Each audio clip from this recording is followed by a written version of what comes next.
네, 여러분 안녕하십니까? 덕훈맨입니다. 적용기능사 필기 강의에 오신 것을 환영합니다. 이번 시간에는 필기 필수문제 70선으로 시험장에 들어가시기 전에 꼭 한번 보고 들어가셔야 될 문제들을 엄선했습니다. 그럼 강의로 들어가도록 하겠습니다. 적용 양식을 형태적으로 분류했을 때 성격이 다른 것. 형태적 분류에서는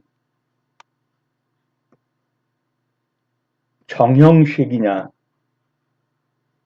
아니면 자연식이냐, 그러니까 매우 인위적인 것이고 자연식은 좀 덜 인위적인 것이죠. 이렇게 분류하는 것입니다. 그래서 여기서 보면 중정식, 회유임청식, 평면기하학식, 노단식 그랬는데 비교적 자연적이다, 자연식이라고 볼 수 있는 것이 회유임청식이고요.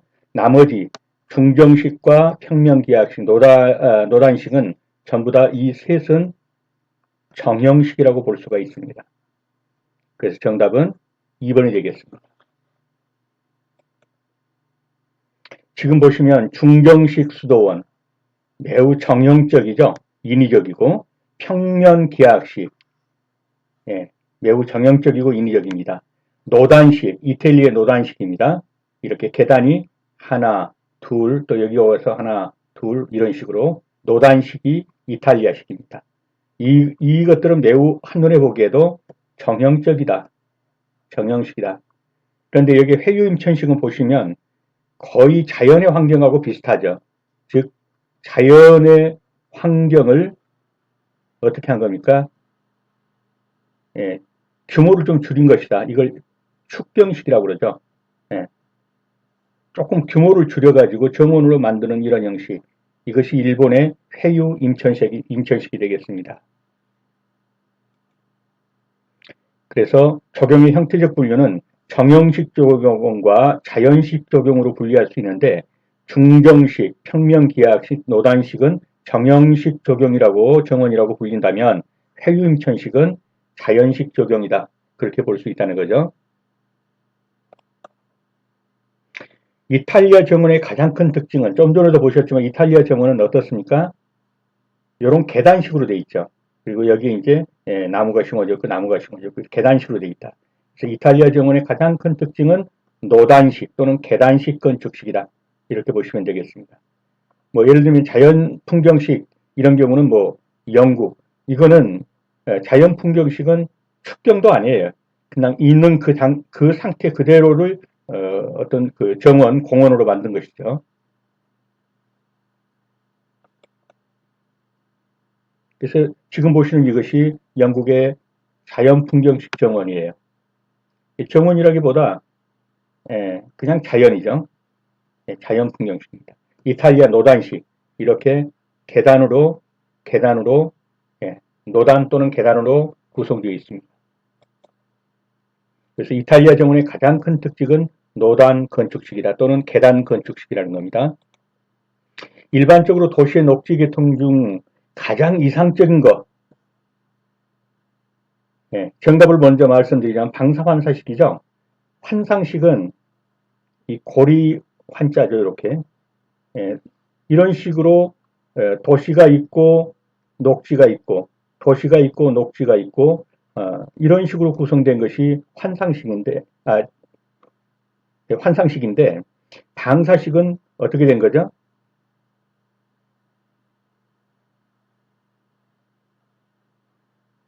이런 식으로 된 거예요. 그래서 녹지가 있고 도시가 있고 녹지가 있고 도시가 있고 이런 식으로 된 거예요. 그러니까 이 둘을 합친 것이 뭐냐면 방사환상식이에요. 이것이 가장 이상적이다 이렇게 보는 것이죠. 그래서 이 그림을 보시면 방사환상식이 이렇게 된 거예요. 이것이 환상식, 이것이 방사식, 이 둘을 합친 것이 환상식이 되겠습니다. 가장 이상적이라고 보여지는 것이고요. 위성식이 가운데가 하나 있고 위성도시가 이렇게 분포되어 있는 것. 그 다음에 평형식이 이와 같이 된 것인데 이것이 이제 소비에트 공화국, 소련 같은 경우에 이렇게 구성되어 있는 겁니다. 그래서 일반적으로 도시의 녹지 계통 중에서 가장 이상적인 것 그러면 방사 환상식이다. 부등변 삼각형 식재는 다음 중 어디에 어울리는가? 부등변.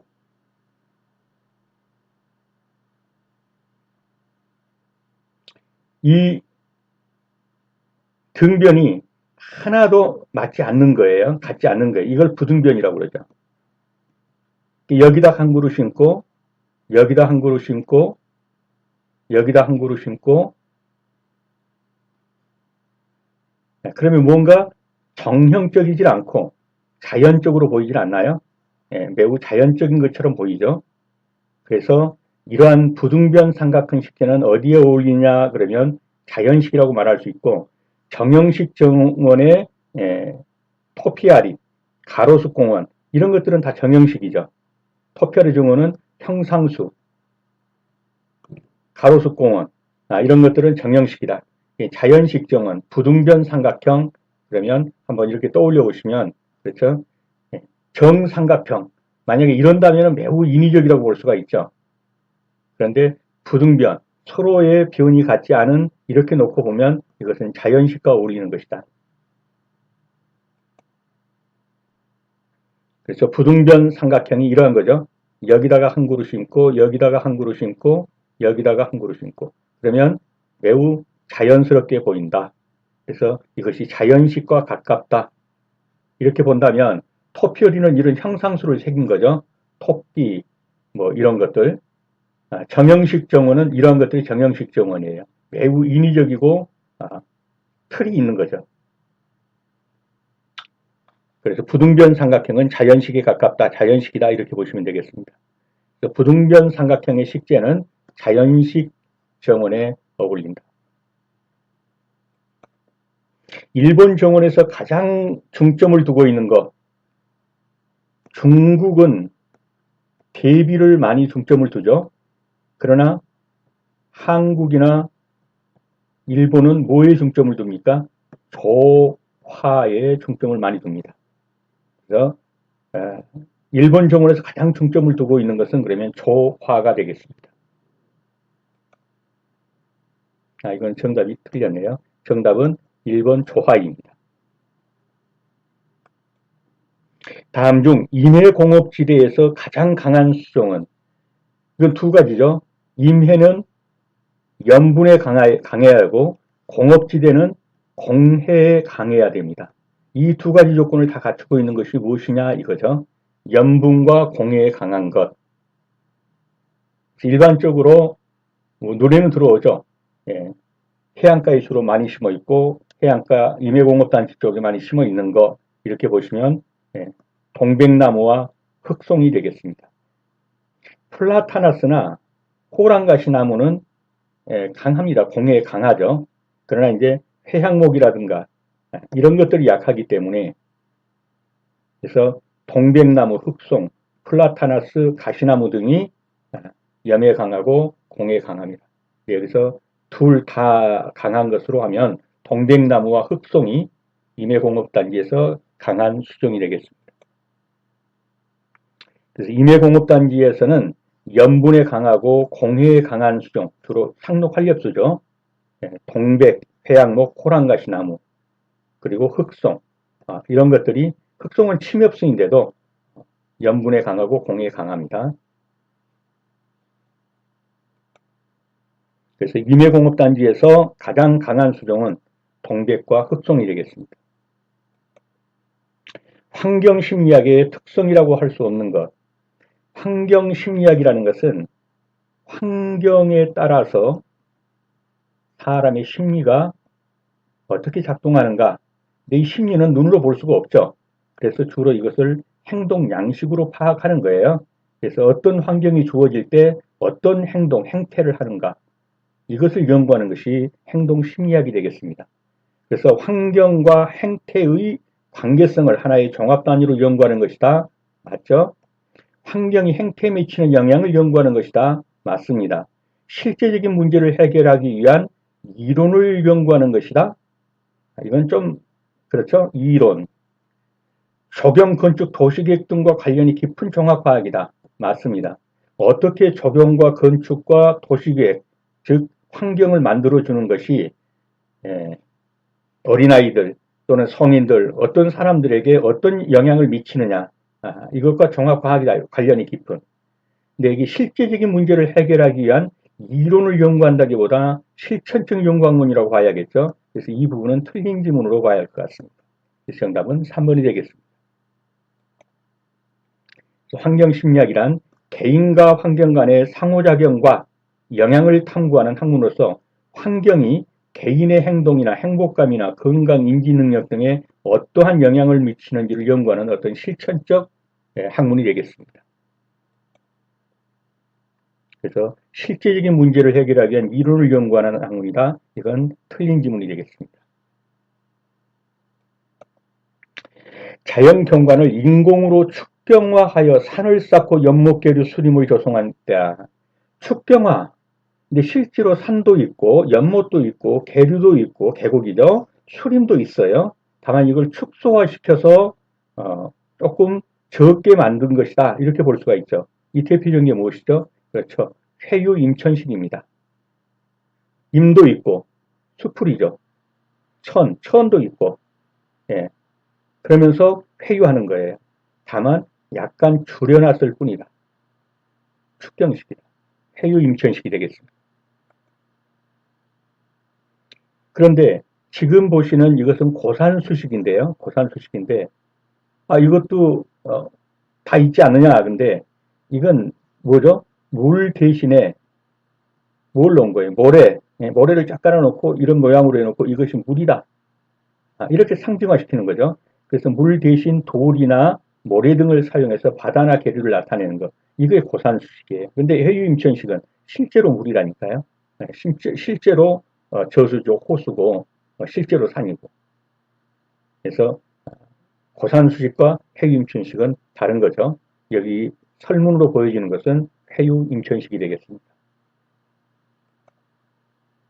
눈향나무의 규격 표시 방법으로 적당한 것은 일반적으로 향나무 그러면 이렇게 생겼죠. 이렇게 생겼기 때문에 어떻습니까? 폭, 위스, 높이, H, height.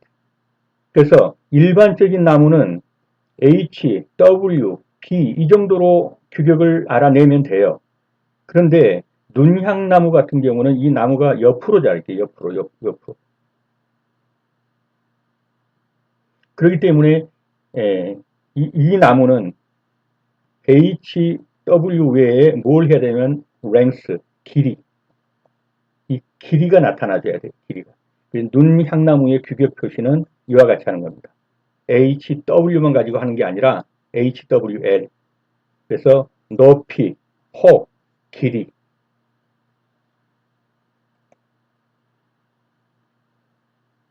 자, 눈향나무를 보시면 이렇게 옆으로 자란단 말이에요. 그렇기 때문에 이건 특별하게 L이라는 length라는 길이가 필요하다. 길이가. 근데 일반적인 나무는요. 수고 H에다가 폭 W 그리고 어떤 것은 흉고직경 블레스트 이 가슴에서 전 흉고직경이죠. 이 정도로 하면 되는데 눈향나무는 L이라는 길이를 표시한다. 길이.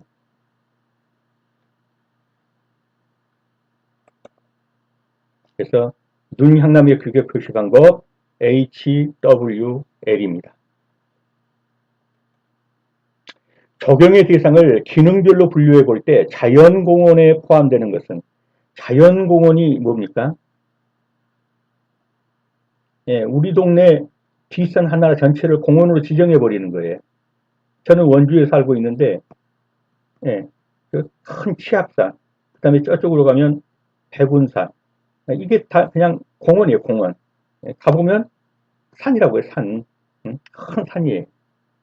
이렇게 자연공원으로 지정하는 것이 국가가 지정하면 국립, 도가 지정하면 도립, 시가 지정하면 시립, 군이 지정하면 군립 이런 식이 되는 거예요. 이건 뭡니까? 이건 그냥 자연공원이에요. 있는 산 전체를 갖다 그냥 공원으로 지정하는 겁니다.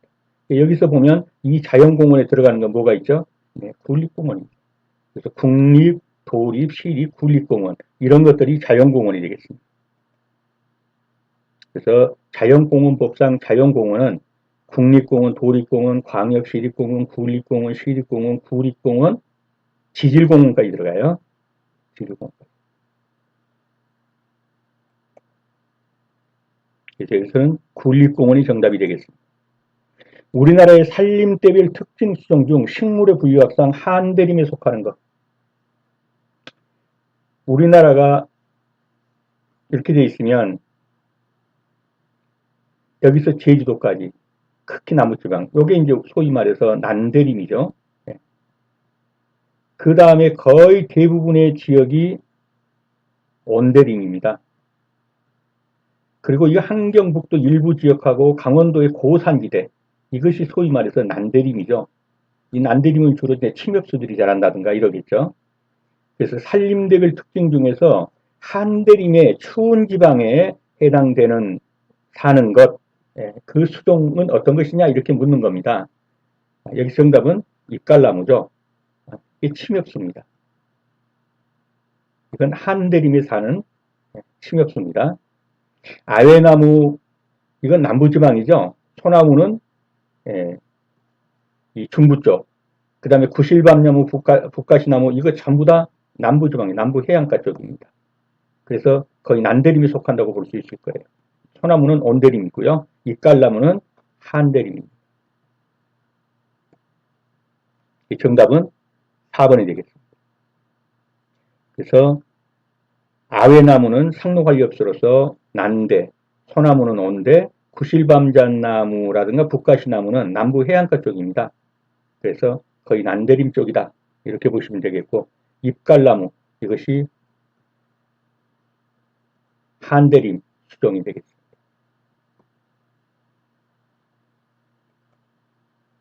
다음 정원시설 중 우리나라 전통 조경시설이 아닌 것. 우리나라 전통 조경시설이 아닌 것. 취병, 생울타리, 화계. 화계가 뭐죠? 꽃 화자에다가 계단할 때 계자죠. 꽃계단. 계단인데 꽃을 심은 계단 이런 말이죠. 벽천은 이 벽에 막 이렇게 물이 흐르는 거. 이렇게 해서 이렇게 물이 막 흐르는 거. 이게 벽천. 석지는 돌연못, 돌연못. 돌석자에다가 연못지자를 썼죠. 돌연못. 우리나라 전통 조경시설이 아닌 거, 벽천이죠, 벽천. 이건 어디에서 유래했다고 보냐면 독일 쪽에서 유래했다 이렇게 보는 거예요. 그래서 우리나라 전통 조경시설이 아닌 것은 벽천이 되겠습니다. 그래서 벽천 보시면 막 물이 흘러내리죠. 이건 독일에서 유래했다 이렇게 보는 거고, 화계 이렇게 계단이 보이시나요? 이 계단을 따라서 이렇게 꽃들이 심어져 있죠. 이게 화계, 이게 경복군 아미산에 있는 화계입니다. 석지, 창덕궁에 있는 석재, 뭐 조그맣지만 이게 하여튼 돌 연못이에요. 이게 창덕궁에 있는 석지입니다. 그 다음에 지금 보시는 여기 잘 안 보이겠지만 요게 울타리, 생울타리. 대로 엮었고 나무들이 심어져 있어요. 이게 창덕궁에 있는 취병, 취병이라는 게 울타리란 말이거든요. 그래서 창덕궁에 있는 취병입니다. 그래서 화계라든가 석지라든가 취병은 우리나라 전통 조경입니다. 그러나 벽천은 독일에서 외국에서 유래해서 들어온 것 중에 하나이죠. 그래서 우리나라 정원시설 중에서 전통 조경시설이 아닌 것 그러면 벽천이 되겠습니다. 석재를 형상에 따라 구분할 때 견치돌에 대한 설명으로 옳은 것. 견치돌은 뭡니까? 이 개견자에다 이빨 진짜 개이빨 같이 생겼다. 견치돌인데 제가 그림을 잘 못 그리니까 이해를 하시고요.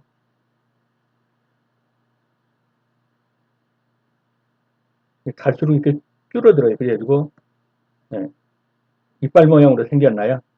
뭐 이렇게 비슷하게 생긴 게 이게 견치돌이에요. 견치돌. 그래서 뭐 폭이 두께 300 미만 육면체 모양, 치수가 불규칙하 일반적인 뒷면이 없다. 두께가 15cm, 폭이 두께 3배 이상인 육면체 모양. 전면은 정사각형에 가깝고 뒷길이 접촉, 뒷면 등이 규격화되어 있다. 나온다면 똑같이 나올 겁니다. 그래서 우선 정답부터 찍어보면 전면은 정사각형 모양이다. 뒷길이, 요 길이죠. 여기 길이. 뒷길이. 접촉면, 여기 접촉면입니다. 뒷면, 여기 뒷면이에요. 이게 다 규격화되어 있어요. 그래서 정답은 4번이 되겠어요. 그러니까 뭐 폭이 두께의 3배 미만이다. 아니, 이 폭이 길어요. 이 두께보다. 이 폭이 아주 깁니다. 그래서 이런 것들은 다 지금 틀린 지문이에요. 치수가 불규칙하고 아니에요. 치수가 규칙적입니다. 그 다음에 뒷면이 없다. 이거 틀린 거예요. 뒷면이 있어요. 두께가 15cm, 폭이 두께 3배 이상인 6면 저게 틀린 겁니다. 정답은 4번인데 잘 그려진 그림을 한번 봐볼게요. 이렇게 그려진 거예요. 그래서 이게 앞면이고 여기가 뒷면이에요. 그리고 이것이 이제 접촉면이 되겠고요. 이게 견칫돌입니다. 그래서 앞면이 정사각형 모양으로 생겼다. 그래서 전면은 정사각형에 가깝고 뒷길이도 있고 접촉면도 있고 뒷면 등도 있는 규격화된 돌이다. 이게 정답이다. 그리고 나온다면 이 문제가 이대로 나올 것이라는 거죠. 정답을 고르는 데는 크게 어렵지 않을 것이라고 봅니다. 다음 중 도시공원 및 녹지 등에 관한 법률 시행 규칙에서 공원 규모가 가장 작은 것. 묘지, 어린이공원, 광역군, 군림공원, 체육공원. 동네에 가면 거의 아파트 단지마다 어린이공원 다 있고 어지간한 단독주택 옆에 가면 어린이공원 다 있죠. 근데 규모가 가장 적죠. 근데 많이 설치하게 돼 있죠. 어린이공원이 공원 규모가 가장 적습니다.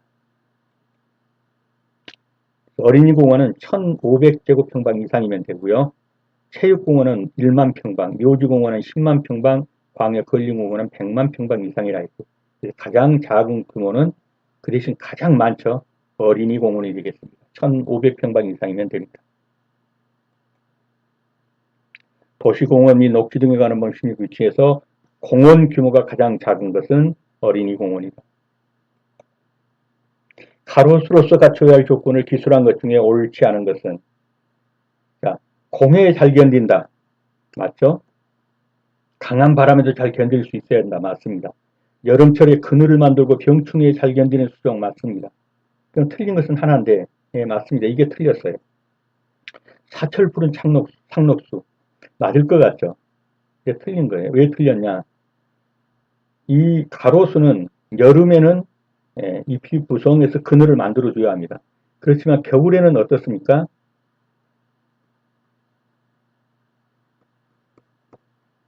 가지만 앙상해가지고 잎이 다 떨어져서 햇빛이 이 사이로 쪼여줘서 지나가는 사람들 햇빛을 받을 수 있어야 합니다. 겨울에는 잎이 떨어져 줘야 돼요. 그렇기 때문에 상록수는 맞지 않는 거예요. 여름에는 잎이 무성하고 겨울에는 잎이 떨어져 줘야 햇빛이 들어와서 비칠 수 있다. 그래서 상록수는 아니다. 이해가 되시죠? 여름철은 그늘을 만들어주고 가을철에 잎이 떨어져서 겨울철에는 좀 따뜻하게 햇빛이 비춰줘야 된다. 그래서 1번이 정답이 되겠습니다. 그래서 사철 푸른 상록수가 될 수 없는 것, 여름철에는 잎이 햇빛을 가려 그늘을 만들고 겨울에는 잎이 떨어져서 햇빛을 쪼일 수 있는 그런 수종이 좋습니다. 그렇기 때문에 사철 푸른 상록수는 가로수로서의 조건에 맞지 않습니다. 다음 중 수목을 기하학적 모양으로 수간을 다듬어 만든 수형을 가리키는 용어는 무엇이냐? 그렇죠. 형상수죠. 형상수는 꼭 토끼나 곰을 만들어서만이 아니고 어떤 모양을 만드는 것이 형상수예요. 모양이 형상이잖아요. 형상수인데 그 모양이 기하학적 모양을 만들어도 모양은 모양이죠. 기하학적 모양은 뭐예요? 뭐 삼각형, 동그라미, 원, 그 다음에 사각형 이런 게 기하학적 모형이죠. 요런 걸 만들어도 형상수고 토끼나 곰을 만들어도 형상수입니다. 이 정답은 2번 형상수가 되겠습니다. 자, 삼각형, 원, 구, 원, 그 다음에 사각형, 기하학적 모양으로 만들어. 이게 형상수예요. 곰이나 토끼나 뭐, 코끼리나 이런 걸 만들어도 형상수예요. 이게 토피열이죠. 그래서 기하학적 모양을 만들어도 형상수가 되겠습니다. 수목을 기하학적 모양으로 만들었다. 형상수입니다. 거실이나 응접실 또는 식당 앞에 건물과 잇대어서 만드는 시설물. 여기에 이렇게 건물이 있으면 여기에 잇대어서 이렇게 만든 거, 이걸 뭐라고 하냐는 거죠. 이게 테라스죠.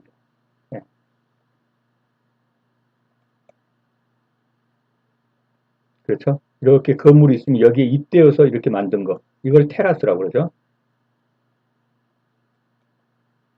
그래서 거실이나 응접실 또는 식당 앞에 건물과 잇대어서 만드는 시설물은 테라스입니다. 다음 중 일반적인 토양의 상태에 따른 뿌리의 발달 특징 설명으로 옳지 않은 것은 비옥한 토양에서는 뿌리목 가까이에서 많은 뿌리가 갈라져 나가고 길게 뻗지 않는다. 뿌리목은 어디입니까? 나무가 이렇게 있으면 요 땅하고 닿는 부분, 요 부분이 뿌리목이에요. 뿌리목. 그런데 토양이 비옥한 토양입니다. 여기도 충분해요. 근데 멀리 갈 필요가 있을 거예요. 전부 여기서 장가지가 나가지고 멀리 뻗지 않습니다. 비옥한 토양에서는 뿌리목 가까이에서 많은 뿌리가 갈라져서 나가고 그렇습니까? 길게 뻗지 않는다. 왜? 여기도 먹을 게 충분한데 뭐하러 멀리까지 가겠어요? 그래서 1번은 맞는 정답이 되겠습니다. 2번은 척박지. 척박지는 먹을 게 없는 땅이죠. 그렇기 때문에 뿌리가 어떻게 돼요? 뿌리가 길게 뻗어나가야 돼요. 어디 먹을 거 없나고 찾아야죠. 이렇게 뿌리가. 길게 뻗는다. 척박지에서는 뿌리의 갈라짐이 적고 길게 뻗어나간다. 맞죠? 건조한 토양. 척박지나 건조한 토양이나 마찬가지죠. 물이 없어요. 물 찾으러 멀리 가야 돼요. 뿌리가. 그래서 뿌리가 짧고 좁게 퍼진다 그랬으니까 이 틀린 거죠. 네. 뿌리가 길고 그래야겠죠. 길고 넓게 펴진다 이래야겠죠. 예, 먹을 게 없으니까. 습한 토양에서는 호흡을 위해서 땅 표면 가까운 곳에 뿌리가 퍼진다. 그렇죠? 습해요. 그래가지고 얘도 호흡을 좀 해야 돼요. 그렇기 때문에 이 표면 쪽으로 오는 거예요. 표면 쪽으로. 멀리 안 가요. 응? 그리고 물차에서 멀리 갈 필요도 없죠. 땅 표면에 물이 많으니까. 그래서 습한 토양에서는 호흡을 위해서 오히려 땅 표면 가까운 곳에 뿌리가 옆으로 퍼져버리는 거죠. 그래서 이것도 맞는 표현이 되겠습니다. 틀린 건 뭐가 될까요? 3번이죠. 건조한 토양에서는 마실 물이 없기 때문에 뿌리가 길게 뻗어야 돼. 근데 짧게 퍼진다. 짧고 좁게 퍼진다. 그렇기 때문에 틀린 지문이 되겠습니다. 다음 중 별소의 개념과 가장 거리가 먼 것은 자, 이 별서가 뭡니까? 이게 별서가 지금으로 말하면 별장이죠. 별장. 근데 은둔 생활하기 위해서 여기에 자기 집이 있어요. 있는데 좀 떨어진 곳에다가 별도로 이렇게 좀 그 농막 같은 별장을 짓는 거죠. 그래서 자기가 쓰기 위해서 짓기도 하고 효도하기 위해서 부모를 위해서 짓는 것도 있어요. 이걸 별업이라고 그래요. 별업. 그래서 은둔 생활을 하기 위한 거 맞습니다. 효도 위한 것도 있고요. 별장의 성격을 갖는 것도 있습니다. 수목을 가꾸기 위한 거 이건 아닙니다. 정답은 4번이 되겠습니다. 별서는 조선의 선비들이 거처하는 본래의 집과 멀지 않은 곳에 조성한 정원입니다. 수목 가꾸기 위한 건 아니에요. 정원이죠. 별서에는 별장형도 있고 별업형도 있습니다. 별업형 별서는 효도하기 위한 것으로 사용되었습니다. 그래서 별서의 개념과 거리가 먼 것은 그러면 수목을 가꾸기 위한 것 시정답이 되겠고 은둔 생활을 하면서 별장의 성격도 갖고 있고 효도하기 위해서도 만들었던 것이 바로 별서가 되겠습니다. 우리나라 고려시대 궁궐 정원을 맡아보던 기관 고려시대 궁궐 정원 그렇죠. 내원서입니다. 그러면 상림원, 장원서, 원야 이런 것들은 뭐죠? 이 원야는 책이죠. 상림원, 장원서 이건 조선시대죠. 그래서 고려시대는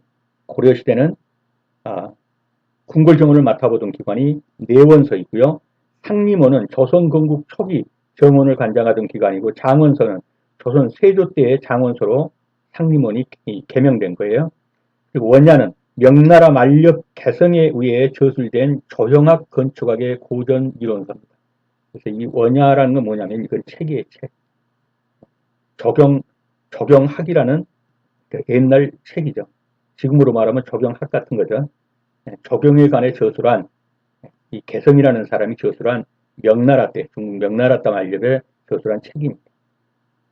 고려시대 궁궐정원을 맡았던 기관은 내원서가 되겠습니다.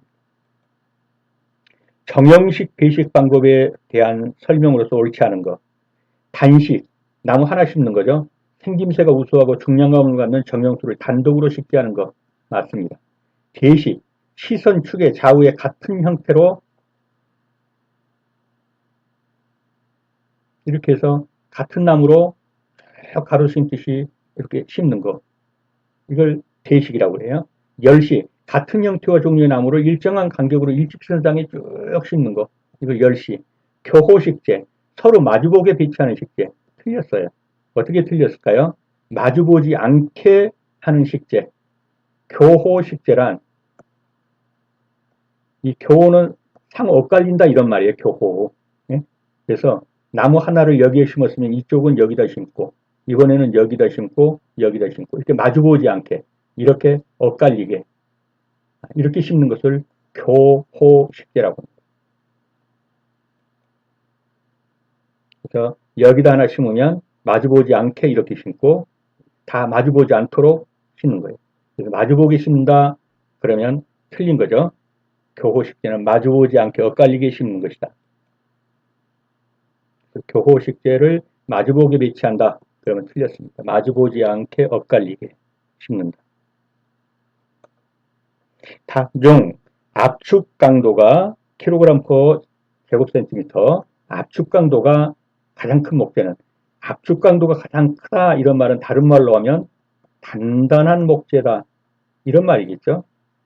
단단한 목재다라는 걸 또 다른 말로 하면 쉽게 크지 않는 크는데 상당한 시간이 걸리는 오래 크는 이런 나무가 단단하죠. 그리고 대부분 침엽수가 단단하죠. 이런 각도에서 한번 골라보면 삼나무, 낙엽송, 오동나무, 밤나무 어떤 것이 압축 강도가 가장 클까요?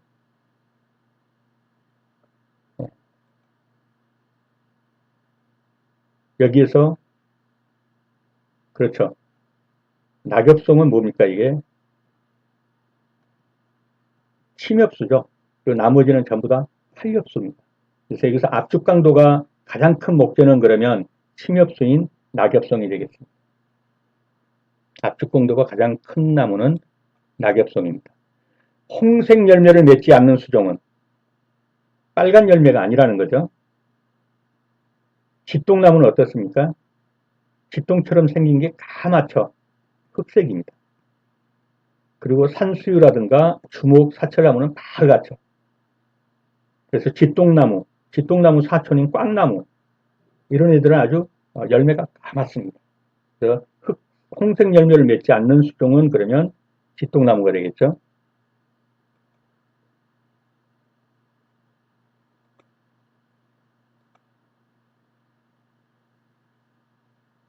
집동나무 열매입니다. 그리고 사철나무, 주목, 산수유 이 셋은 전부 홍색입니다. 빨간 홍색이죠. 집동나무는 까맣습니다. 그래서 홍색 열매를 맺지 않는 수종은 집동나무가 되겠습니다. 다음 중 교목의 식재공사 공정으로 옳은 것은 자, 나무를 심으려면 먼저 뭘 해야겠죠? 땅을 파야겠죠? 구덩이 파기가 먼저겠죠? 그 다음에 수목을 여기다가 이제 수목을 안쳐야 되는데 안치려면 나무들이 막 이렇게 있을 거란 말이에요. 이렇게 가지가 이게 수목을 안쳐야 되는데 이 수목의 가지가 가장 긴 방향 이 방향이 남쪽으로 가게 합니다. 원래도 그렇게 이제 컸을 거란 말이에요. 가지가 가장 긴 쪽을 남쪽으로 가게 방향을 정합니다. 수목 방향 정하기. 그 다음에는 뭐라죠? 묶기. 그럼 여기서 2번이 되겠네요. 구덩이를 먼저 파야겠죠. 그 다음에 수목의 방향을 전한 다음에 놓고 묻어줘야 합니다. 묻을 때는 약 3분의 2, 70% 정도를 묻고 물죽수기를 합니다. 그리고 지주를 세우고 나머지를 이제 흙을 덮은 다음에 물집 만들게 하게 되죠. 정답은 여기서 보면 2번이 되겠어요. 구덩이 파고 수목 방향 정하기, 그 다음에 묶기, 그리고 물죽수기.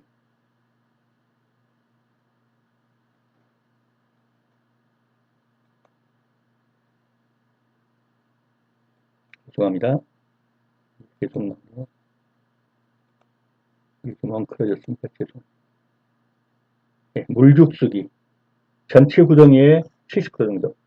그러니까 나무를 이렇게 심었으면 이제 구덩이에다 심었죠. 그럼 이제 이렇게 채웠단 말이에요. 여기다가 물을 엄청 부어요. 그러고서 어떻게 해요? 이런 짝대기 같은 걸로 푹 쑤시면서 휘전단 말이에요. 그래서 이게 이제 죽처럼 돼가지고 이런 데로 다 이렇게 스며들 수 있게. 우리 이게 물죽수기, 물죽수기. 그런 다음에 이제 나머지 흙을 좀 덮어주고 지주대를 세우고 이런 과정을 거치게 되겠죠. 그래서 구덩이 파기, 수목 방향 정하기, 긴 가지가 남쪽을 향하게 묶기, 3분의 2 정도 묶고 물을 충분히 주어서 그런 다음에 막대를 가지고 쑤시면서 물죽을 씁니다. 그리고 지주를 세우고 물집을 만듭니다. 마지막으로는 이렇게 했으면 여기에 동그랗게 돌아가면서 이제 물을 줄 수 있게끔 물집을 여기 언덕을 두둑을 쌓아가지고 물집을 만들어 줘야겠죠. 예, 그래서 물집 만들기까지. 구덩이 파기, 수목 방향 정하기, 묶기, 물죽수기, 지주 세우기, 물집 만들기. 이러한 순서가 되겠습니다. 콘크리트를 혼합한 다음 운반해서 다져 넣을 때까지 시공성의 좋고 나쁨을 나타내는 성질, 즉 콘크리트의 시공성. 콘크리트 시공성을 나타내는 용어 뭐라고 그러죠? 워커빌리티라고 하죠. 우리나라 고유의 공원을 대표할 만한 문화재적 가치를 지녔다. 예, 유네스코 문화유산으로 지정된 거, 그렇죠. 창덕궁의 후원이 되겠습니다. 유네스코 세계문화유산으로 등재된 창덕궁의 후원, 비원이라고도 하죠. 예, 창덕궁의 후원이 우리나라 고유의 공원을 대표할 만한 문화재적 가치를 지녔다. 그것이 상징하는 게 바로 뭡니까? 유네스코 세계문화유산으로 등재된 것이 창덕궁의 후원인 비원이다. 다음 중 온도감이 따뜻하게 느껴지는 색은 주황색, 남색, 보라색, 초록색. 그래서 주황색이 따뜻하게 느껴지죠. 가을에 그윽한 향기를 가진 등황색 꽃이 핀다. 가을에 피고 등황색 꽃이다. 금목서 남천 팔손이 생각나무. 그렇죠. 금목서입니다. 가을에 피면서 등황색 꽃. 이런 꽃입니다. 이게 금목서입니다. 가을에 피고 등황색 꽃, 금목서. 투명도가 높음으로 유기유라는 명칭이 있고 착색이 자유롭다. 투명도, 착색, 채광판, 도어판, 칸막이판 등으로 이용된다. 투명도가 높으니까. 뭡니까? 그냥 눈에 들어왔죠? 아크릴수지죠. 투명도가 높고 채광판, 도어판, 칸막이 등으로 쓰고 착색이 용이하다. 아크릴수지입니다. 돌쌓기 시공상 유의할 상으로 옳지 않은 것은 서로 이웃하는 상하층의 세로둘룬을 연속한다. 틀렸죠? 어떻게 틀렸나요? 세로 부분을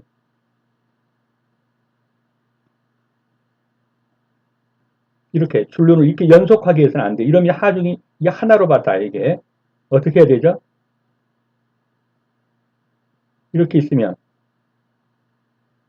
이런 식으로 쌓아야 한단 말이에요. 줄눈이 막히게 해줘야 돼. 막히게.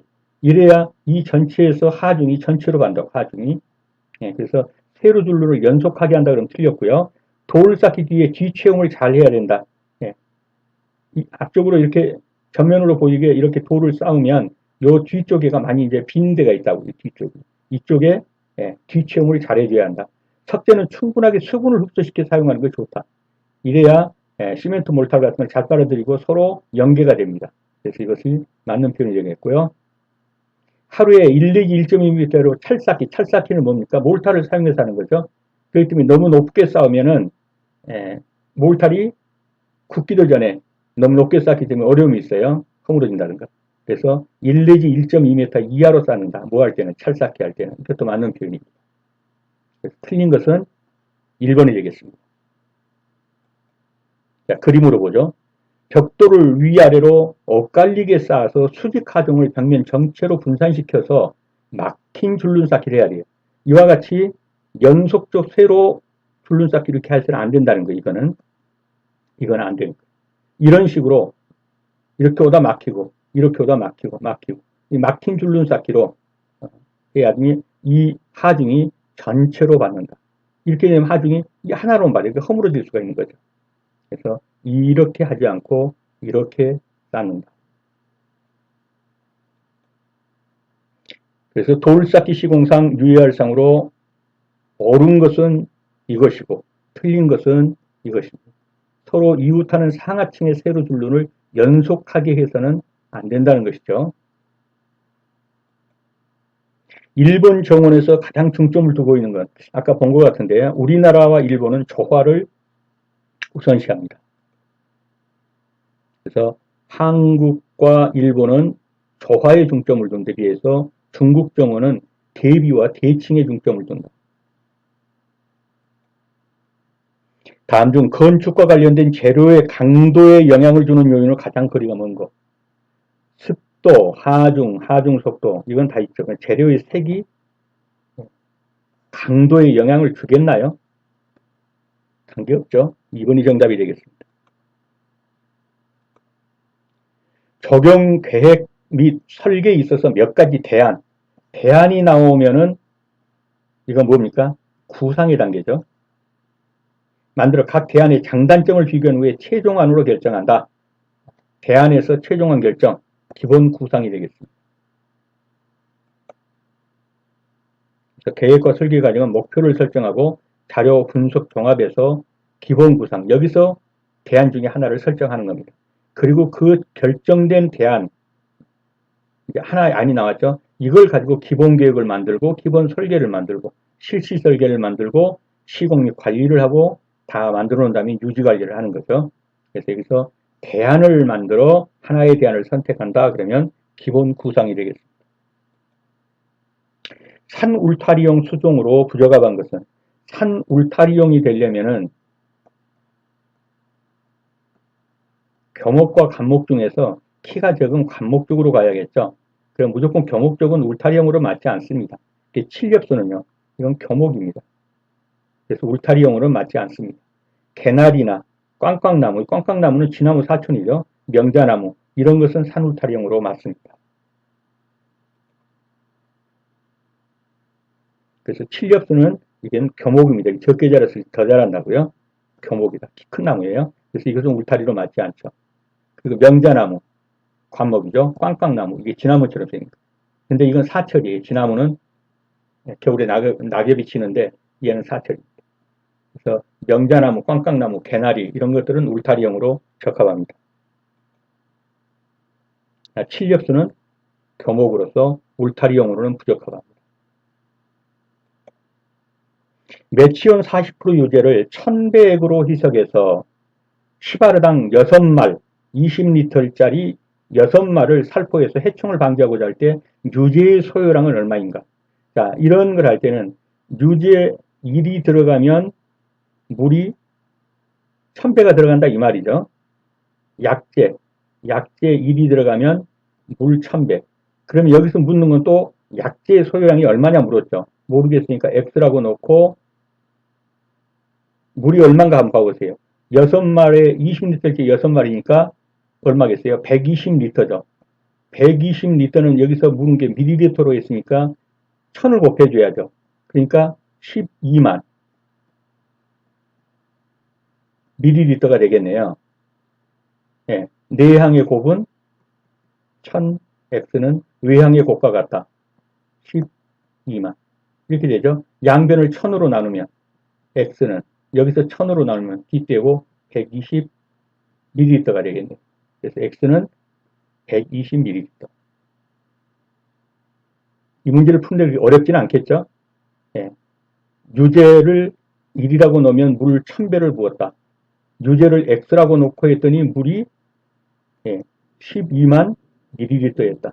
그러면 X는 얼마일까? 내항의 곱은 외항의 곱과 같다. 이렇게 가지고 풀어버리시면 되겠습니다. 이걸 보고 본인들이 한번 스스로 풀어보시기 바랍니다. 시설물의 기초 부위에서 발생하는 토공량의 관계식으로 옳은 것. 토공량 관계식 이런 문제 나오면 이렇게 한번 생각을 해보세요. 여기다가 이제 이렇게 흙을 파냈습니다. 이 파낸 흙이 예를 들면 체적이 100이라고 합시다. 그런데 여기다가 이렇게 생긴 구조물을 넣었습니다. 근데 이 구조물이 70이라고 합시다. 그러면 이제 여기서 대매우기 하는 양은 얼마가 되겠습니까? 100에서 70 빼면 되겠죠? 그러면 30이죠. 최적 30만 되매우기 하면 됩니다. 결국 무슨 말입니까? 판낸 흙에서 구조물의 최적을 빼면 대매우기가 된다 이 말이에요. 그걸 찾아보면 이게 되겠죠. 대매우기 토량은 터파기 최적 100에서 기초 구조 최적 70을 빼면 대매우기 토량이 된다. 이 식이 되는 겁니다. 그래서 이런 문제가 나오면 이 그림을 한번 연상하시면서 대매우기 토량은 여기서 30인데 그거는 뭡니까? 파낸 터파기 최적 100에서 기초 구조부 최적, 여기가 들이박은 구조부 최적 70을 뺀 30이다. 정답은 2번이 되겠습니다.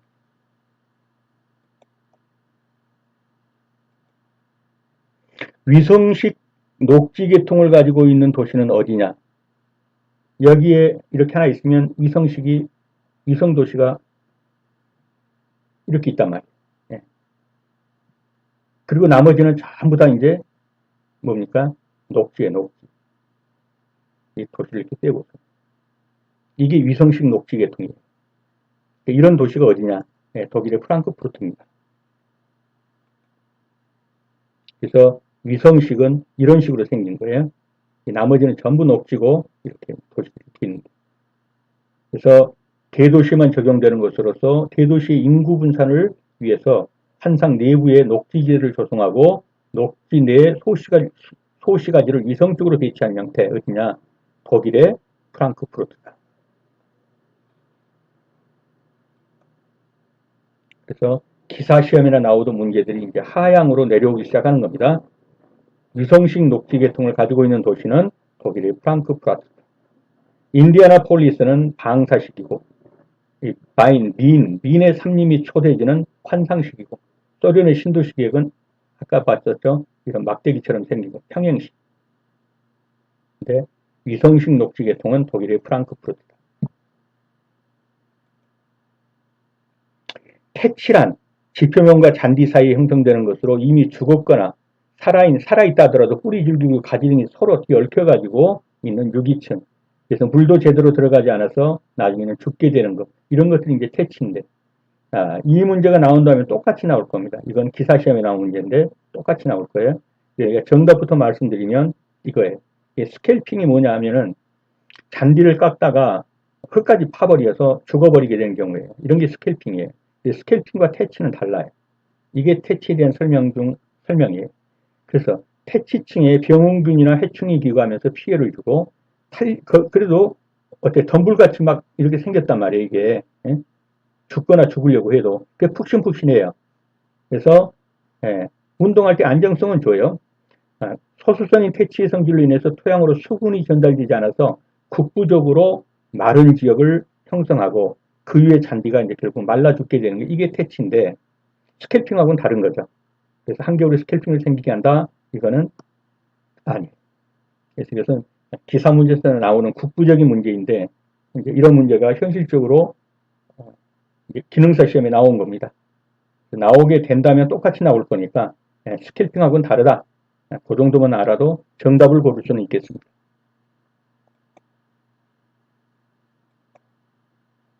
수목은 생육 조건에 따라 양수와 음수로 구분하는데 다음 중 성격이 다른 하나는 대표적인 음수, 독일 가뭄이죠. 이건 아주 대표적인 음수입니다. 그러니까 무궁화는 또 대표적인 양수 중에 하나예요. 박태기나무도 양수, 산수유도 양수. 그래서 1, 2, 4는 양수고 독일 가뭄비는 대표적인 음수입니다. 정답은 3번이 되겠습니다.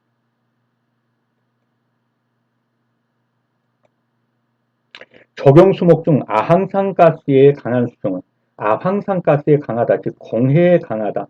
공해 중에서도 자동차, 배기가스에 강하다. 그렇다면 이미 가로수로 많이 심어져 있겠네요. 양버즘 나무가 이게 뭐냐면 플라타너스입니다. 플라타나스를 일명 양버즘, 이게 플라타나스라고 해놨다면 다 맞추겠죠. 양버점 나무. 정답은 1번입니다. 아황산가스에 강해서 가로수로 많이 사용되고 있는 거 플라타나스, 양버짐이 되겠습니다. 양버점 나무 플라타나스는 공해, 자동차 배기가스, 아황산가스에 매우 강해서 가로수로 많이 사용되고 있습니다. 적용 계획 과정에서 자연환경 분석의 요인이 아닌 것은 자연환경 분석의 요인이 아닌 것 그냥 보면 나오죠. 지형, 기후, 식물 이런 건 자연환경이죠. 역사성은 이건 인문환경이죠. 그래서 정답은 4번이 되겠습니다. 다음 중 일본에서 가장 먼저 발달한 정원 양식. 가장 먼저 발달한 게 뭡니까? 그렇습니다. 폐유임천식. 이게 1번이죠. 그 다음에 고산수식, 그 다음에 다정 축경식. 이러한 순서로 진행됩니다. 그래서 일본에서 가장 먼저 발달한 양식은 폐유임천식. 폐유임천식이 맨 먼저고 그 다음에 고산수식, 그 다음에 다정, 그 다음에 축경식. 그래서 1번, 2번, 3번, 4번 이런 형태로 발달해 왔습니다. 가장 먼저 발달했다 폐유임천식.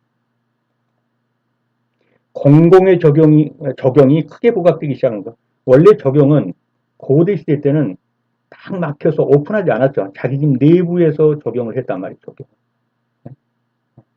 클로징 돼가지고. 그런데 중세 이후부터 이것이 이제 개방돼서 공공적 성격을 갖게 된 거예요. 공공적 성격을. 이게 근세부터 시작된 거예요. 중세 이후부터라기보다 근세라고 봐야겠죠. 근세. 여기서는 근세가 되겠습니다. 공공의 적용이 크게 부각되기 시작한 것은 근세 때부터 이러면서 공공적인 공원 같은 거 이런 것들이 나오게 된 거죠. 공공성을 띄었다. 적용이 공공성을 띄었다. 근세부터입니다. 다음 중 경복궁 곧 교태준 후원과 관계가 없는 것. 화계, 꽃게단이 있죠. 예, 그 후원에 있는 산을 아미산이라고 그래요. 굴뚝은 육각형 4개가 있습니다. 맞습니다. 이 상량전은 어디에 있습니까? 창덕궁에 있어요. 창덕궁. 예, 창덕궁 낙선제 후원에 있는 육각형 누각이 상량전입니다. 경복궁 교태준 후원과 관계가 없는 것은 상량전. 상량전은 어디에 있다고요? 창덕궁에 있다. 정답은 2번이 되겠습니다. 다음 중 열경화성 수지의 종류와 특징이 설명이 옳지 않은 것.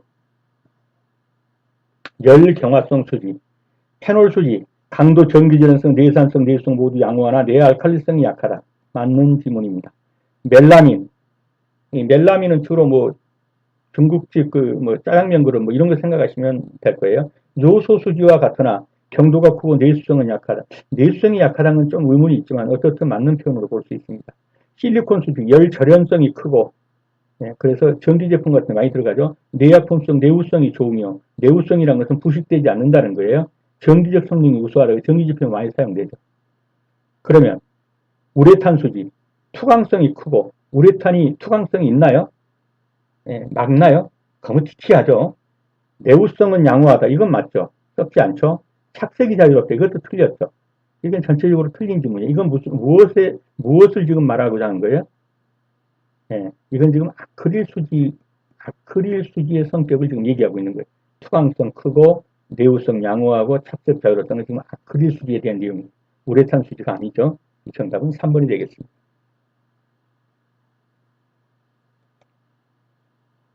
목재 내 할열은 어느 때 발생하는가? 할열이라는 게 뭐냐면은 목재가 이렇게 있으면 이렇게 쪼개지는 거. 요게 할자가 나눈다는 거죠.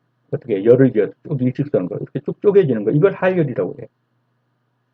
근데 왜 이런 할열이 생기느냐 하는 거죠. 이것도 나온다면 이대로 나올 거니까 정답에 대한 분명한 것만 알아두시기 바랍니다. 자, 이제 목재가 마르기 시작하면, 마르면 어떤 것이 생깁니까? 건조, 응력이 발생합니다. 마르니까 줄어들면서 잡아 당기는 힘이 있는 거예요. 잡아 당기는 힘이 있는 거예요. 근데 이쪽에서는 안 당겨지려고 하는 뭐가 있죠? 요게 횡이죠? 횡 인장력이 생긴다고. 인장력은 끊어지지 않기 위해서 늘어나거나 휘거나 이런 게 인장력이에요. 이렇게 쪼개지지 않으려고 애를 쓰는 인장력이 여기서 발생하고 잡아당기는 응축력이 발생하는데 어떤 게 더 세다? 잡아당기는 응력이 인장력보다 세버리면 쪼개져 버립니다. 쪼개집니다. 이게 할열이에요. 그래서 건조 응력이 목재 횡 인장 강도보다 인장력보다 클 때는 쪼개진다. 그것이 바로 할열이다. 이렇게 보시면 되겠어요. 뭐 서서히 건조할 때 이때는 잘 안 쪼개지죠. 건조축의 상대 속도가 높다 이런 건 다 아닙니다. 목재의 부분별 수축이 다르다? 아니요. 전체에서 다 이제 마를 때 응축력이 생겨서 잡아 당기게 됩니다. 그때 안 쪼개지려고 하는 인장 강도가 생기는데 잡아 당기는 응축력이 인장 강보다 크면 쪼개지는 겁니다. 그래서 이 경우도 보시면 이렇게 이제 할열이 생겼어요. 이렇게. 여기서는 뭐가 있겠어요? 횡, 인장 강도가 있겠죠. 안 쪼개지려고 하는 잡아 당기는 안 부러지려고 하는 이런 게 있을 거예요. 근데 이게 마르면서 수축 응력이 생긴단 말이에요. 잡아 당기는 힘. 근데 어떤 게 더 세다? 수축 응력이 횡 인장강보다 세다. 그러니까 이게 쪼개져.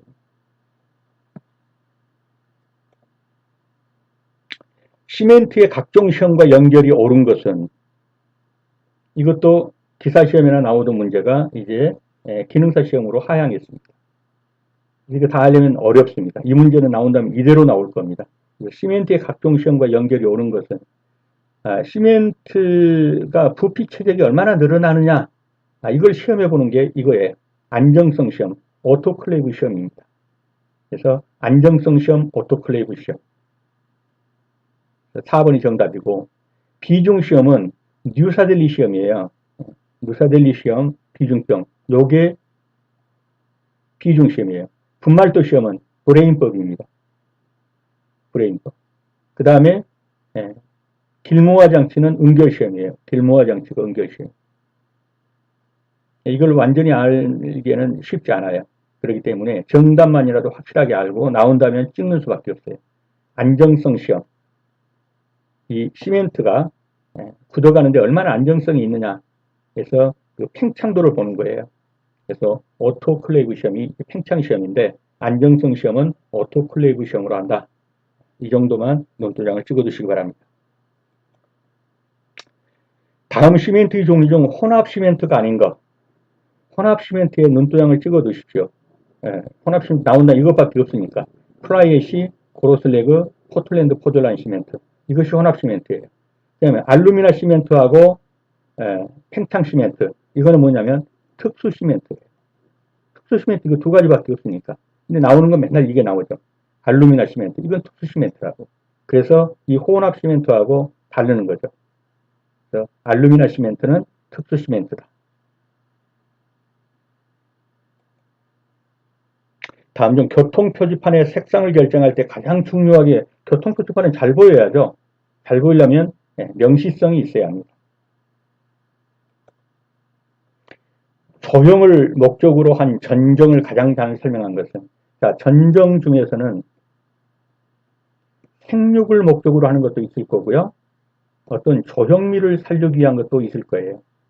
그러면 마른 가지, 또는 병든 가지를 제거한다. 이건 뭡니까? 생육을 위해서죠. 그 다음에 밀생한 가지를 솎아준다. 있는 나무나 잘 살라고. 이것도 생육을 위한 거죠. 도장지, 너무 옷자란 도지, 또 격가지, 이런 걸 조정해준다. 자르고. 이것도 생육을 위한 겁니다. 그러나 나무의 원형 특징을 살려 다듬는다. 이건 조형을 위한 것이죠.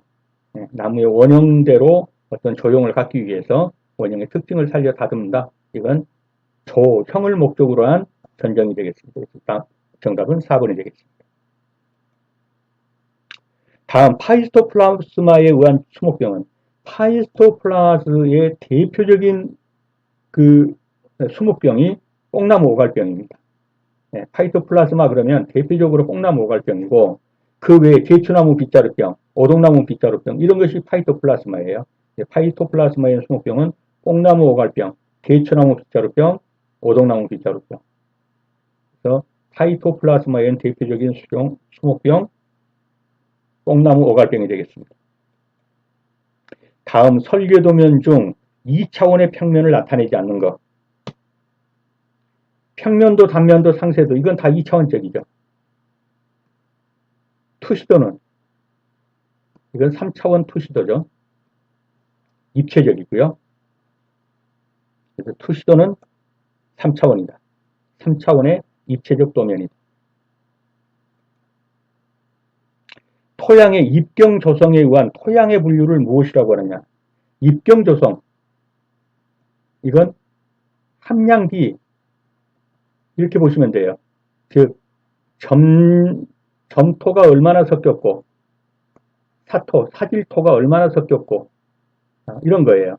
또 이거 중간인 양토는 얼마나 섞였냐. 이렇게 보는 것이 입경 조성인데 이렇게 따지는 것이 이렇게 따져 토양을 분류하는 거 이것을 뭐라고 그러죠? 토성, 토양의 성질, 성격 이런 말이죠. 토성이 되겠습니다.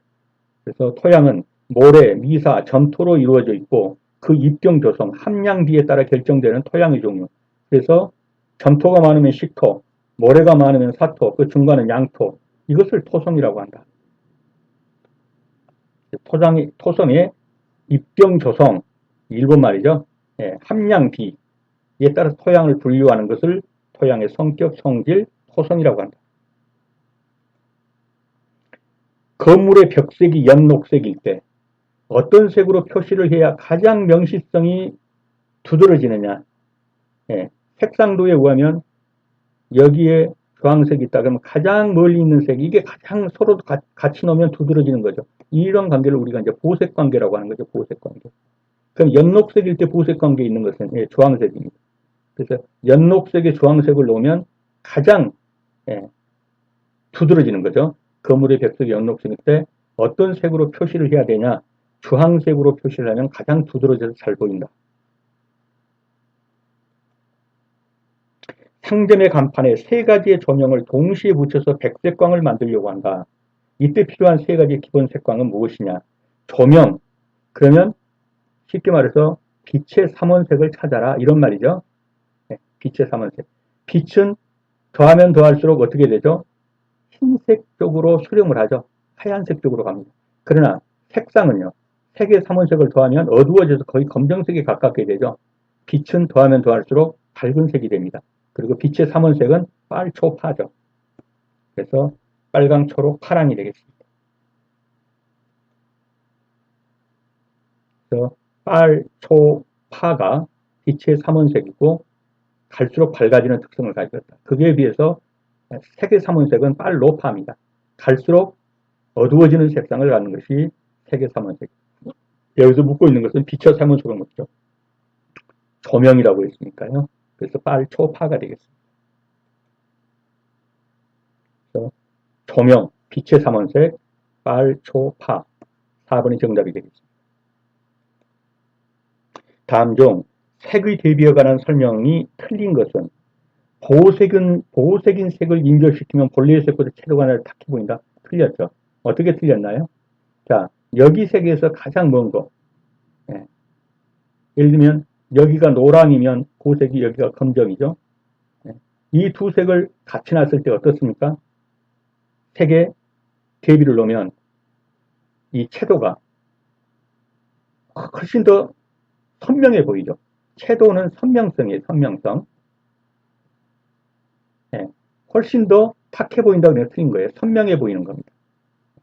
이것이 이 보색 관계이기 때문에 가장 멀리 떨어져 있잖아요. 색깔이 서로 완전히 다른 색깔이 그냥 같이 넣으면 훨씬 더 선명해 보이겠죠. 명도 단계를 연속시켜 나열하면 인접한 색끼리 두드러져 보인다. 맞습니다. 명도가 다른 두 색을 인접시키면 명도가 낮은 색은 더 어두워 보이고 명도가 높은 색은 더 밝아 보이겠죠. 맞는 표현입니다. 채도가 다른 두 색을 인접시키면 채도가 높은 색은 더 선명도가 뚜렷하게 보인다. 선명해 보인다. 맞는 표현입니다. 그래서 보색인 색을 멀리 떨어져 있어요. 아주 달라도 너무 다른 거죠. 이 두 색을 인접시키면 더 뚜렷해 보이는 겁니다. 탁해 보인다 그러니까 틀린 거죠. 정답은 1번이 되겠습니다. 보색 대비 보색인 색을 연접시키면 본래의 색보다 채도가 높아져서 선명해 보입니다. 토양 변화율이 L은 1.2, 자연상태 흙은 3세제곱평방이다. 이때 흙의 최적은 그랬습니다. 자, 자연상태 흙 얼마를? 3세제곱센치를 파냈습니다. 파냈고 보니까 변화율이 L이 1.2배가 나왔어요. 즉, 더 부풀었다는 얘기예요. 파놓으면 더 양이 많아지잖아요. 이건 굳어있다가.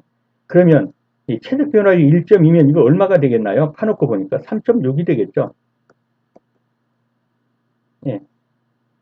이게 1.2배로 불었으니까 3.6이 되겠죠. 예, 정답은 3.6입니다. 안정감과 포근함 같은 정적인 느낌을 받을 수 있는 경관, 위호경관이죠. 예, 산이 이렇게 둘러쳐 있는데 여기에 마을이 있다. 집들이 있고. 그러면 병풍처럼 둘러친 게 안정감을 주죠. 이런 걸 가르쳐서 위호감이다 그래요. 위호감. 잘 쓰지 않는 말이지만 그래서 위호경관이 되겠습니다. 안정감과 포근함 등과 같은 정적인 느낌을 받을 수 있는 경관을 위호경관이라고 한다.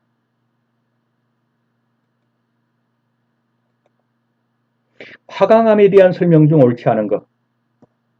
불 속에서 나왔지만 뭐에 약합니까? 불에 약하다. 열에 약하다.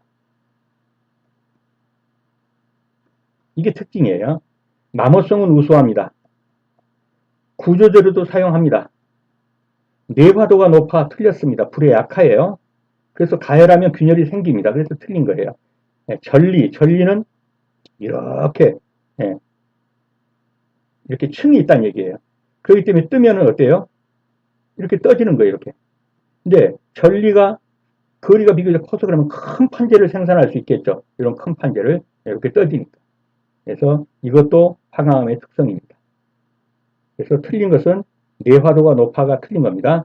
열에 약해서 가열하면 균열이 생깁니다. 정답은 3번이 되겠습니다. 화강암은 내화도가 낮아서 가열 시 균열이 생깁니다. 합성수지에 관한 설명 중 잘못된 것은 합성수지, 기밀성, 접착성 크죠? 비중에 비해서는 강도가 큽니다. 비중에 비해서는. 착색이 자유롭고 가공성이 크므로 장식적 마감재에 적합하다. 이것도 맞는 표현입니다.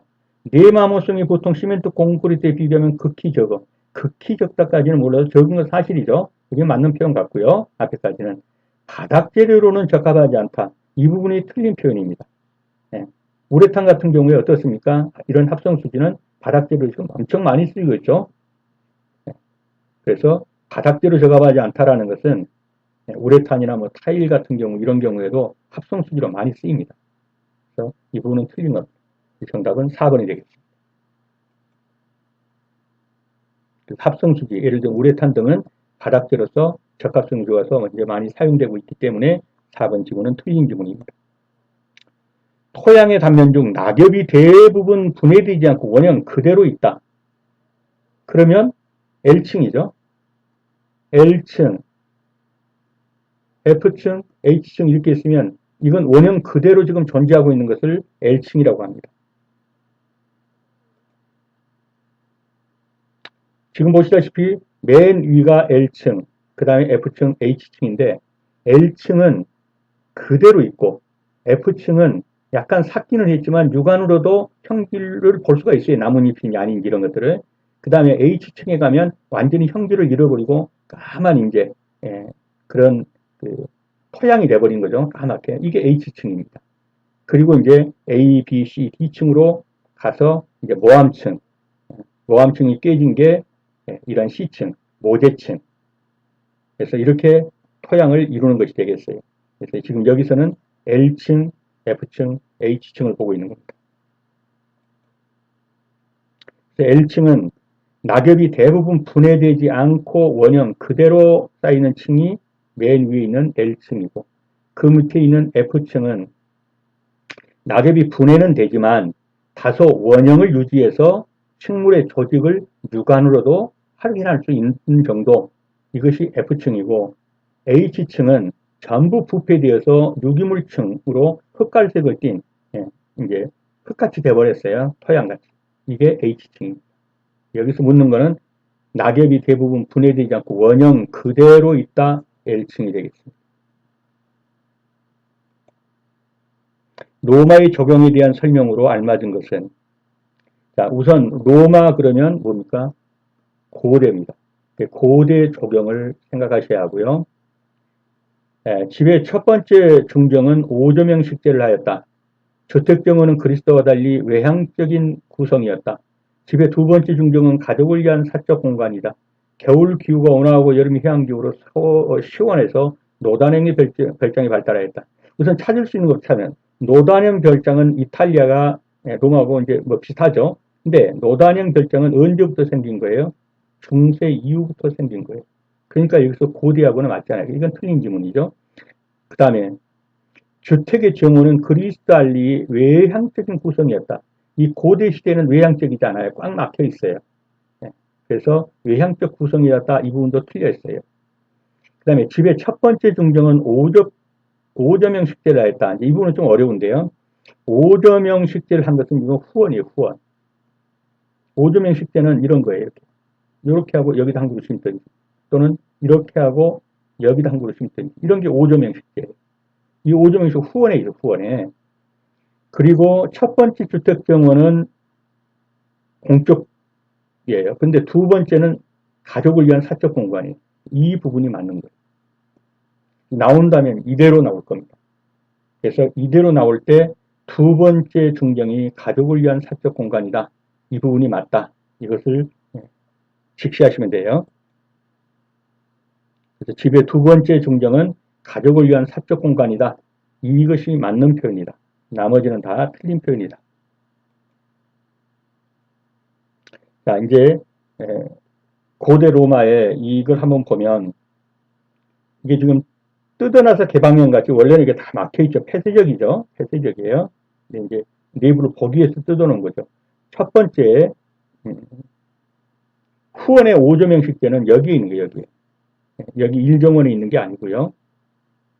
그래서 아트리움에 있는 것이 일정원인데 이 일정원은 접객입니다. 접객, 공공. 그리고 여기에 있는 이점, 여기 페레스텔리움. 요게 지금 두 번째 중정이에요. 여기 두 번째 중정. 이 중정은 중앙에 있는 정원이란 말입니다. 집의 중앙에 있는 정원. 이것이 뭐라면 식구들. 그래서 사적 공간. 이거예요. 그 다음에 여기가 후원이에요. 후원. 그래서 후원의 오조명 식재가 되어 있다는 거. 주택정원은 고대에는 내향적 구성이었다는 거. 집의 첫 번째 중정은 공적 공간이고 두 번째 중정이 사적 공간이라는 거. 그 다음에 노단형 별장은 중세 이후 이탈리아 등에서 발달하였지만 여기서는 지금 우리가 보고 있는 건 고대 로마입니다. 그렇기 때문에 틀렸다는 거죠. 정답은 확실히 기억을 해주세요. 두 번째 중정 페리스텔리움 이 부분이죠. 이거는 식구들의 사적 공간이다. 주철강의 특성 중 틀린 것은 선철이 주재료이다. 맞습니다. 내식성이 뛰어나다. 즉 부식이 안 돼. 녹이 안 쓸쳐. 맞습니다. 탄소 함유량이 1에서 6 정도 맞습니다. 단단하며 복잡한 형태의 주조가 어렵다. 이게 틀렸죠. 단단하다도 맞습니다. 복잡한 형태의 주조가 아주 쉽습니다. 이게 특징이에요. 주철의 특징은 아주 복잡한 문양도 다 새긴다. 주철은 복잡한 형태의 주조가 쉽다. 그래서 제가 이 맨홀 뚜껑 하나를 해봤는데 이보다 훨씬 더 복잡한 문양들이 많아요. 주철이. 이것도 상당히 문양을 보십시오. 주철이 아니면 하기 어려운 그런 문양입니다. 이와 같이 주철은 뭐한다? 복잡한 문양이나 모양이나 이런 것들도 쉽게 제조할 수 있다.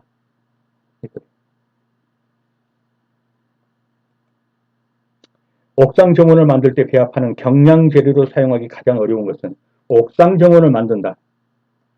이렇게 빌딩이 있는데 이 옥상에서 정원 만들려고 한다. 그러면 절대로 여기다가 자연 흙을 써서는 안 되겠죠. 왜? 하중을 받아서 건물이 이 무게를 견디지 못해서 무너진 경우도 있었잖아요. 그러니까 자연 흙을 쓰면 안 된다. 근데 사질 양토를 쓴다. 이거 안 되죠. 버미큘라이트, 펄라이트, 피트 이건 전부 뭡니까? 이거는 인공으로 만든 거 꼭 뭐처럼 가볍나요? 스펀지처럼 가볍죠. 이거 갖고 본 사람들은 다 알 거란 말이에요. 거의 스펀지처럼 가벼워요. 그래서 옥상은 건물 하중 때문에 천연흙을 사용하는 것은 피해야 합니다. 그래서 사질 양토는 천연흙이죠. 그래서 이것은 피해야 합니다.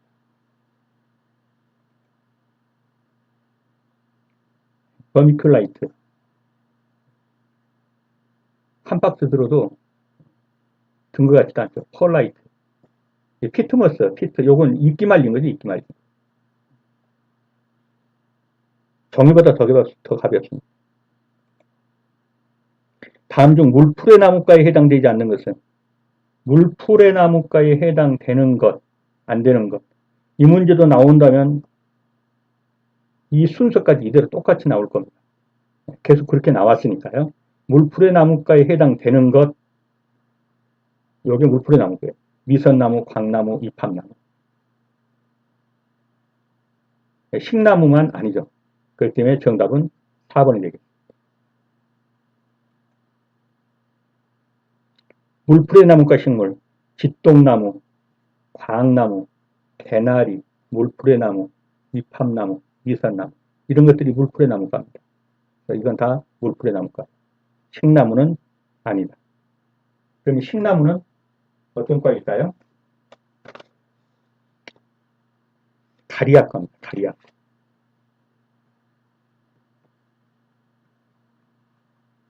이름도 생소하죠? 어떻든 미선나무, 강나무, 이팝나무는 물풀의 나무과. 다음 중 소나무의 순자르기 방법으로 가장 거리가 먼 것은 수세가 좋거나 어린 나무는 다소 빨리 실시하고 노목이나 약해 보이는 나무는 늦게 시작한다. 이게 틀린 지문입니다. 순으로 손을 따주는 것이 좋다. 맞습니다. 5, 6일 경우에 새순이 5 내지 10cm 자랐을 때 약 5월경 맞습니다. 자라는 이 힘이 지나치다고 생각되면 3분의 1에서 2분의 1 정도를 남겨두고 끝부분을 따버린다. 맞습니다. 자, 소나무 순자르기는 무엇 때문에 합니까? 생육을 뭐라고 표현해야죠? 생육을 저해야 한다? 하여튼 생육을 발달시키지 못하도록 만드는 것이 순자르기예요. 너무 웃자라는 거 이건 잘라버리는 거죠. 그리고 나서 이 생육이 대부분 측면으로 가게 나무 굵기가 굵어지고 이런 걸 하기 위해서 이제 하는 것이 순자르기입니다. 그렇지 않으면 위로만 엄청 이제 많은 가지와 함께 자라니까.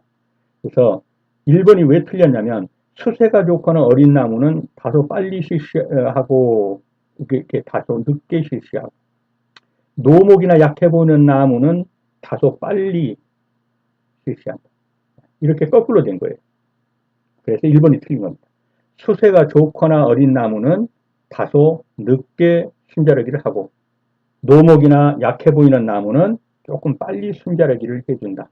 그렇게 하는 것이 좋다라는 겁니다. 그래서 정답은 1번이 되겠습니다.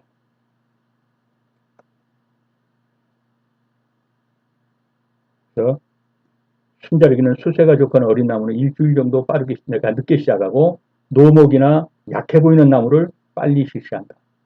정답은 1번인데 거꾸로 된 것이다.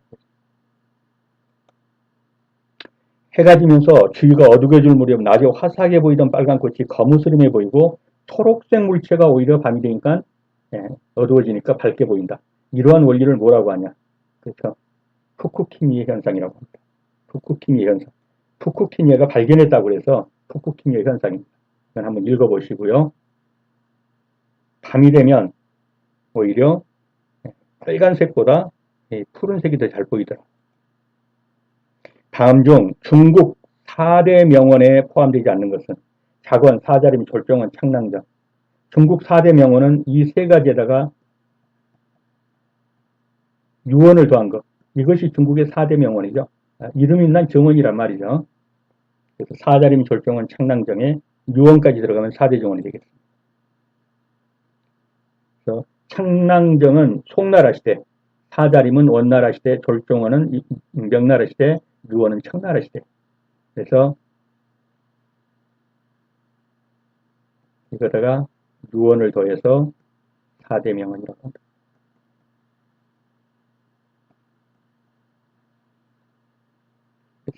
4대 명언에 들어가지 않는 것은 자본이 되겠습니다. 통일신라 문무왕 14년에 중국의 무산 12봉을 본딴 산을 만들고 화초를 심었던 정원. 자, 통일신라 때 것이 무엇입니까? 남아있는 거 안합지 하나 남았죠? 안합지입니다. 그리고 비원이나 소세원이나 향원지는 전부 다 뭡니까? 이거는 조선시대 것이 아닌가요? 조선시대죠? 비원은 조선시대 창덕궁 후원이고 소세원은 조선시대의 별서고 향원지, 경복궁 연못. 통일신라 문무왕 시대에 무산에 12봉을 딴 산을 만들었다. 안압지입니다. 이게 안압지의 모습이죠.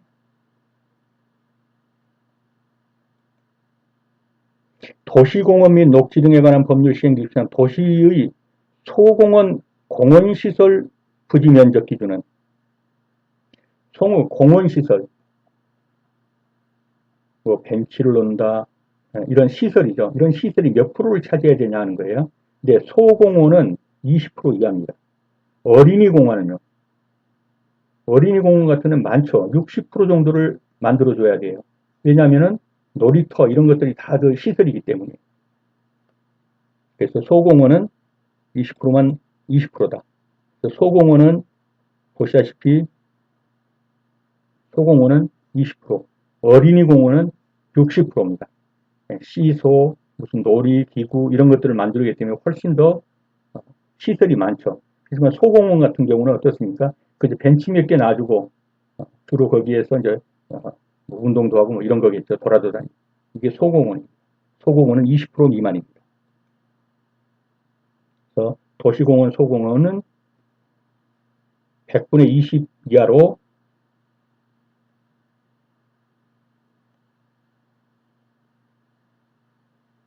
부지면적 기준이 100분의 20 이하가 되겠습니다.